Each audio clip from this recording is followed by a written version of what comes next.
आकाशवाणी गोरखपुर से भोजपुरी समाचार।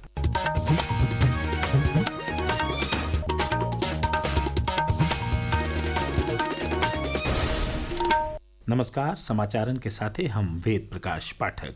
प्रयागराज महाकुंभ में 13 जनवरी से आजुले पवित्र संगम में डुबकी लगावे वालन का संख्या 60 करोड़ के पार हो गई हो। महाकुंभ 2025 के आधिकारिक सोशल मीडिया प्लेटफॉर्म के जरिए ये जानकारी दिल गई हो। और मुख्यमंत्री योगी आदित्यनाथ लखीमपुर खीरी में 1622 करोड़ रुपया के 373 विकास परियोजनन का लोकार्पण और शिलान्यास कैले के बाद आयोजित कार्यक्रम के संबोधित करत यह बात का पुष्टि कैले हमें।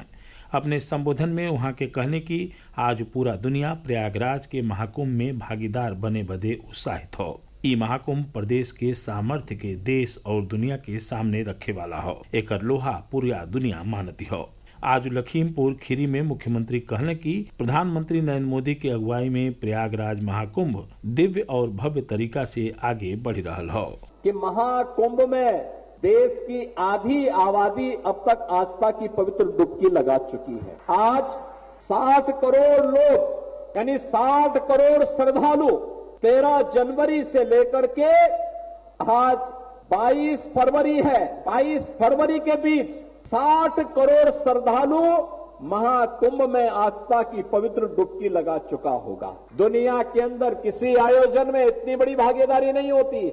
आज महाकुंभ में केंद्रीय स्वास्थ्य और परिवार कल्याण मंत्री जेपी नड्डा, प्रदेश के मुख्यमंत्री योगी आदित्यनाथ और तमिलनाडु का राज्यपाल RN रवि पवित्र संगम में नहा के महापर्व के आध्यात्मिक ऊर्जा का अनुभव कैलें।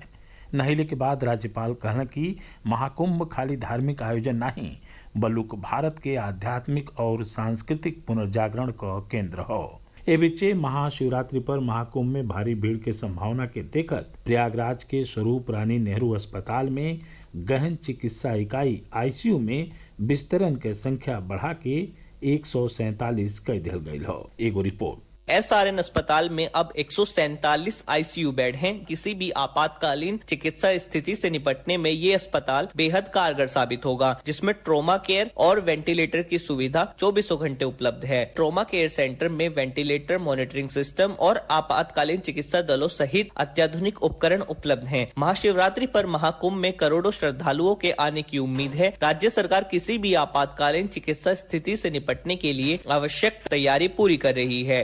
आदर्श के साथ अभिषेक कपिल, आकाशवाणी समाचार, प्रयागराज। उत्तर प्रदेश माध्यमिक शिक्षा परिषद खाली प्रयागराज जिला में 24 फरवरी के हाई स्कूल और इंटरमीडिएट के परीक्षा स्थगित कर दिले हवे।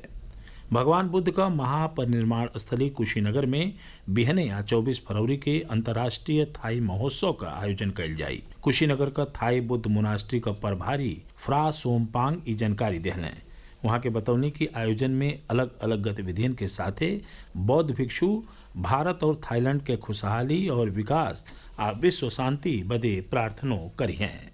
प्रधानमंत्री नरेंद्र मोदी बहने आकाशवाणी पर मन की बात मासिक रेडियो कार्यक्रम के 119वीं कड़ी में आपन विचार साझा करी हैं। एक प्रसारण आकाशवाणी और दूरदर्शन के सज्जो नेटवर्क, आकाशवाणी समाचार वेबसाइट और न्यूज ऑन AIR मोबाइल ऐपों पर कल जाई। एक लाइव स्ट्रीमिंगों आकाशवाणी समाचार, DD न्यूज, PMO आ सूचना और प्रसारण मंत्रालय के YouTube चैनलों पर कही जाये। बनारस जिला के कंपनी बाग उद्यान परिसर में आज से 2 दिन का मंडलीय शाक भाजी और फूलन का प्रदर्शनी शुरू भइल। एकर उद्घाटन प्रदेश सरकार का स्टाम्प और पंजीयन राज्य मंत्री रविंद्र जायसवाल कैलें। प्रदर्शनी में 200 से बेसी फूल और सब्जियन का कलात्मक प्रदर्शन कल गयी। सूचना और प्रसारण मंत्रालय के केंद्रीय संचार ब्यूरो की ओर से आज काशी तमिल संगमम में चित्र प्रदर्शनी का आयोजन कल गयी।